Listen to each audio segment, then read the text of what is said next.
भावना शुद्ध होती है सुमरन से, भावना शुद्ध होती है भक्ति इबादत से, और जिसकी भावना शुद्ध है वही मालिक की खुशियां हासिल कर पाता है। व्यवहार के सच्चे बनो, वचनों के पक्के बनो, सुमरन करो। साईं मस्ताना जी महाराज ने वचन किए, करवाए श्रावण शाह जी से कि सच्चे सौदे का मुरीद जो वचनों पे पक्का हो, सेवा करता हो थोड़ी, सुमरन भी करता हो थोड़ा, उसे ना अंदर कमी रहे ना बाहर, तो श्रावण शाह जी कहने लगे जा मस्ताना तुझको ये भी दिया। और आज कोई भी सत्संगी सेवादार ये नहीं कह सकता जो वचनों पे पक्का है, थोड़ा सुमन करता है, सेवा करता है, कि उसे अंदर बाहर किसी चीज की कमी है। जिनमें कमी है उनके अंदर कमी है, उनके वचनों में कमी है, इसलिए वो खाली हैं। तो इसलिए वचनों के पक्के बनो, वचनों पे रहते हुए आगे बढ़ोगे तो मालिक की दया में रहमत को हासिल जरूर करोगे। अनामी दे छोड़ आए बाली दो जहान दे, जी बाली दो जहान दे, तड़प दिया रूहानू जी नाल लेके जाणगे, आए ने सिरजनहार जी रूहां दा करने छुटकार। सच्चे मुर्शिदे कामिल दाता रहबर अनामी मालिक का वो नूरी सबरूप यहां पे बड़ा जोर शोर से नूरे जलाल से महकता है। यहां उसके एक रोम में करोड़ों सूरजों से बढ़ के प्रकाश, और वो प्रकाश अगर सुई के नक्के में से मूसा ने देखा तो वो बेहोश हुआ। सुई का नक्का अगर मान के चलें तो एक जैसे आल्पिन होता है, छोटा सा छिद्र, अगर उसमें से नूर देखा गया, शरीर उसके लायक ना बना हो तो बेहोश हो जाता है। जरा सोचिए, उसके एक बाल में उससे करोड़ों गुना ज्यादा प्रकाश, और पूरे में प्रकाश में आप सोचते हैं प्रकाश से क्या मिलता है? उसके जरा से प्रकाश से, सचखंड की तो बात छोड़ो, यहां इस मृत्यु लोक में मालिक का नूरी स्वरूप किसी को नजर आ जाए, उसमें जो स्वाद, जो लज्जत होती है वो कहने सुनने से परे है। दुनिया दो तरह के स्वाद जानती है, एक है जीभा का स्वाद, मीठा, नमकीन, कड़वा, जो भी जीभा में अलग अलग जगह पे वो स्थान बने हैं, यहां से आप मुंह में कुछ डालते हैं कि अगली टिप पे ये है, इधर साइड में जीभ के ये है, इस साइड में ये है, वहीं से आप मीठा नमकीन फील करता है, दिमाग तक जाता है और आपको महसूस होता है। और जैसे जीभ के संपर्क से वो सामान हट जाता है तो मुंह बकबका हो जाता है, कुछ भी पता नहीं चलता क्या स्वाद था।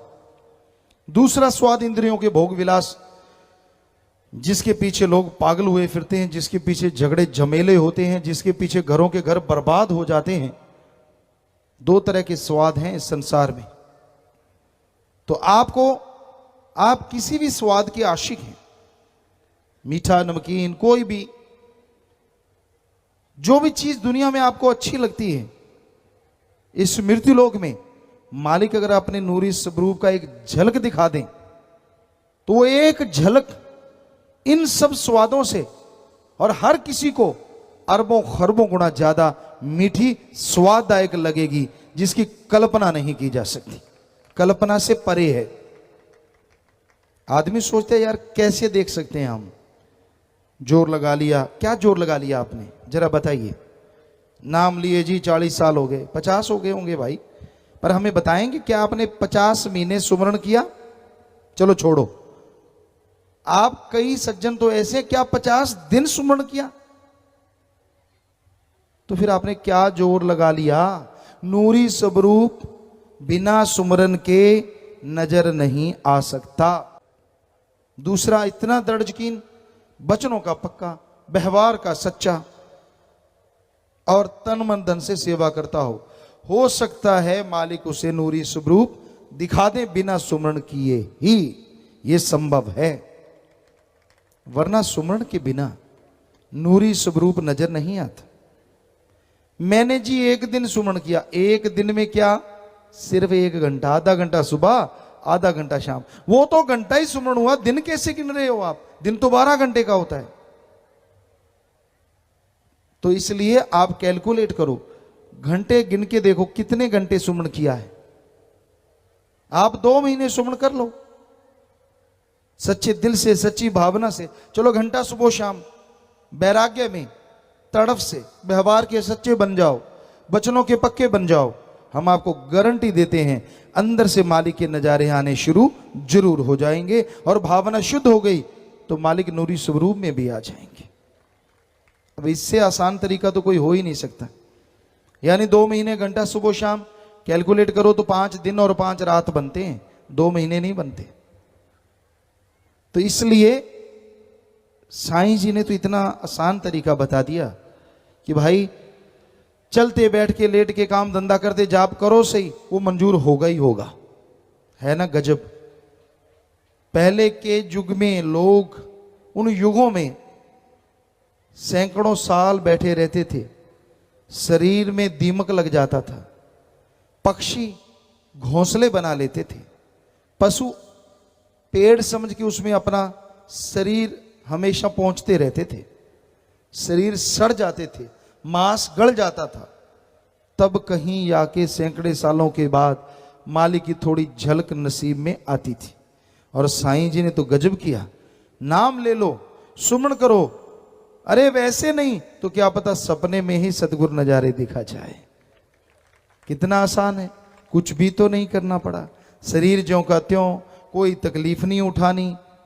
तो इतना बढ़िया रास्ता दिखाने वाले आए अनामी से चल के। सतगुरु ने भेजे, मालिक ने भेजे, जब मालिक आए, कुछ भी कह लीजिए, जिसकी जैसी आंख वैसा ही नजर आए। तो ऐसा दाता रहबर आया जिसने जीवों को बड़ा सच्चा आसान रास्ता बताया। करो राम के नाम का जाप, हम आपको गारंटी देते हैं ऐसा किया गया जाप भगवान की दरगाह में मंजूर नहीं होगा, बल्कि ऐसा मंजूर होगा उसका नजारा यहां भी आप देख पाओगे। बताओ इससे आसान और क्या कहें। लेटे हो, नींद नहीं आ रही, बजाय किसी का बेड़ा गर्क करने के, यार उसकी फसल को आग लग जाए, उसकी दुकान जल जाए, बजाय ऐसा करने की लेटे लेटे राम का नाम जपो। हो सकता है सोने के बाद ही भगवान जी दर्शन दे जाएं। और आपका भला तो होना ही होना है, क्योंकि जिसके विचार शुद्ध हैं मालिक उसे कमी नहीं छोड़ता। हमने आजमाया है, देखा है, मालिक भावना से मिलता है। भावना शुद्ध कर लीजिए, बस दिखाने की कुछ जरूरत नहीं पड़ेगी। और अगर आपकी भावना में त्रुटि है, दोष है, तो कुछ भी दिखाओ मालिक नहीं मिलता। मालिक कभी किसी का बुरा नहीं करता। मालिक तो छोड़िए, उसके संत भक्त भी कभी किसी का बुरा नहीं करते, और जो करते हैं वो भक्त नहीं होते। इसलिए संतों की सुनो और अपने जीवन को उसके अनुसार ढालो। फिर चाहे आप बच्चे हैं, जवान हैं, बुजुर्ग हैं, आपकी जिंदगी बहार की तरह गुजरेगी। जो आपके लिए जायज है, जिसकी आपने कभी कल्पना की है और जिसकी कल्पना नहीं की, उनको भी हासिल कर पाओगे। तो भाई संतों का काम राह दिखाना है। कई लोग नहीं मानते, संतों की बात नहीं सुनते, आम आदमी की तो क्या सुनेंगे। आपको एक बात सुनाते हैं। चने थे 2 मन 80 किलो। अच्छा घोड़ा था उसके पास, अरबी, बहुत मजबूत, कद काठी का, मारवाड़ी या अरबी जो भी। तो उस मजबूत घोड़े को लेके वो गया चाटी, बोरा, कई नाम लिए जाते हैं राजस्थान में। वो उसकी पीठ पे रख दिया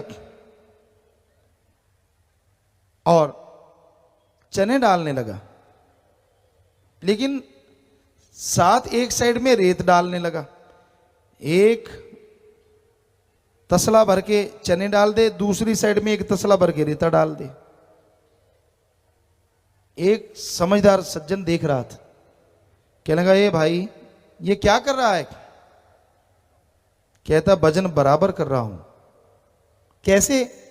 कहता मेरे पास 2 मन चने हैं। कहता जी, तो एक साइड में 2 मन चने डालूंगा। कहता हाँ, और दूसरी साइड में 2 मन रेता डालूंगा ताकि बराबर हो जाए, सीधी सी बात है। अब इस पे तो हर कोई मुस्कुराएगा। वो सज्जन भी थोड़े मुस्कुरा दिए। कहने लगा भाई मैं आपसे एक बात कहूं। कहता बोल। कहता तेरे पास 2 मन चने हैं। कहता हाँ, तो एक साइड में 1 मन डाल ले, एक साइड में 1 मन डाल ले। घोड़े को बेचारे को 2 मन वजन अलग से क्यों उठवा रहा है? पता है क्या कहने लगा? कहता घोड़ा किसका? वो सज्जन कहता तेरा। चने किसके? कहता वो भी तेरे। तो कहता जब दोनों चीजें मेरी है, मैं जैसे मर्जी करूं तो होता कौन है? कर लो बात, दे दो शिक्षा। ये कहावत है, बुरा ना मानना कोई भी सज्जन, वैसे तो सभी क्षेत्र में आती है कि अगर किसी मिस्त्री भाई लकड़ी वाला है ना, उसको कह दो, टोक दो कि यार पुराने टाइम में एक कहावत है कि लटैन लकड़ी थी कि ये सीधी नहीं है, उसने ऐसा रंदा लगाया उसकी तीली बना दी। जिमीदार को टोक दो, तेरी हड़ा, पंजाबी वाले इतने समझते हैं, हड़ जोतते हैं तो तेरी हड़ा सीधी नहीं, उन्हें कोने तो कोने नु ला दी, कहता तेरे प्यो दी है, मेरी जमीन है जिਵੇਂ मर्जी वावा। सो युग है ही ऐसा, समझा लो जिसको मर्जी। कहेंगे हमारी चीज ये मत नहीं लेनी कि चलो भाई बात तो सही थी भी 1 मन इधर 1 मन इधर बराबर हो जाता, 2 मन बोझ ना उठाता। तो भाई ये कलयुग है। भैंस के आगे बीन बजाए भैंस बैठी बगुराए। किसी जोगी ने सोचा कि मैं बीन बजाऊंगा, सांप नाचता है, भैंस क्यों नहीं नाचेगी? भैंस के आगे बीन बजाने लगा। सांप के तो कान नहीं होते, वो तो थरथराहट सुनता है। अब भैंस बेचारी ने सोचा, कुछ देर तो वो जुगाड़ी करती रही कि ये आदमी कर क्या रहा है। उसने पूरे जोर शोर से बीन बजाई, उसने वहां करके आवाज निकाली, जितनी झागती उसके मुंह पे डाल दी। कहती मेरे कान क्यों खा रहा है? सो बीन बजाओ तो सांप के आगे वो तो नाचेगा, क्योंकि वो थरथराहट महसूस करता है। उसकी मांसपेशियां बॉडी पे ऐसी होती हैं कि जरा सी थरथराहट, और वो बीन बजती है तो उसकी जो तरंगे हैं उसकी थरथराहट महसूस होती है, तो वो नाचता है उस पे, पुंगी पे, उसके डंडे पे, और थरथराहट शरीर में महसूस करता है। और कोई सांप के कहते हैं कि कान नहीं होते, ये सच है। तो भाई चलो अपने क्या लेना, कान हो ना हो, आपके तो हैं। तो अगर आपको हाथ जोड़ के कोई सच्ची बात कहते हैं तो आप मान लिया करो, भैंस की तरह जुगाड़ी सी ना फेंक दिया करो। आपको सच्ची बात कहेंगे, एक एक बात सच, कोई बुरी बात नहीं, कोई झूठी बात नहीं। कि एक तो दीनता नम्रता पकड़ो, और दूसरा मालिक के नाम का जाप किया करो। जरूर मालिक की कृपा होगी, जरूर उसकी दया में रहमत के लायक बनोगे, जरूर आपके बिगड़े काम बनेंगे, जरूर आपके टेंशन गम चिंताएं खत्म होंगी और आप खुशियों के हकदार बनते जाओगे। सच्चे मुर्शिद कामिल साईं मस्ताना जी महाराज शास्त्रनाम जी दाता रहबर ने हमें यह संदेश दिया कि सच्चा देश सचखंड निज धाम अनामी है। यहां आप रह रहे हैं, यहां तो आप मेहमान हैं, कुछ समय के लिए यहां पे आए हैं, और एक दिन जैसे वो समय पूर्ण होगा आपको ये संसार छोड़ के जाना होगा। तो सच्चा गुरु संत पीर फकीर जीवों को उपदेश देने आता है, दीन दुखियों की मदद करना सिखाता है। तन मन धन से अपना फर्ज पूरा करो, बाल बच्चों का पालन पोषण करो, परिवार का पालन पोषण करो, पर साथ साथ जरूरतमंदों की मदद बढ़ चढ़ के करो।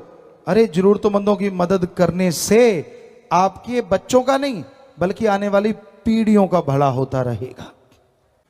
एक शाहूकार थे, बड़े ही अमीर थे, बड़े पैसा था उनके पास, बहुत ही पैसा जोड़ने वाले सज्जन थे।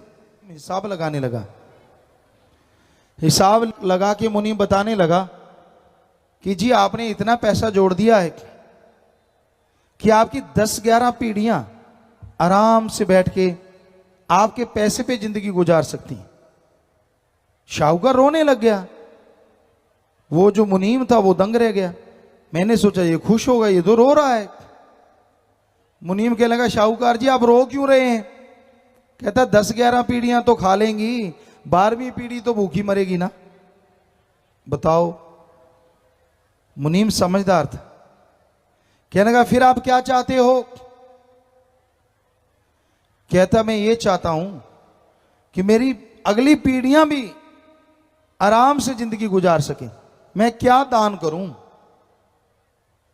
कहता जी आप जितना हो सके दीन दुखियों की मदद किया करो, किसी की मदद करोगे उसमें जो धन खर्च होगा वो आने वाली पीढ़ियों के भाग्य में लिखा जाएगा।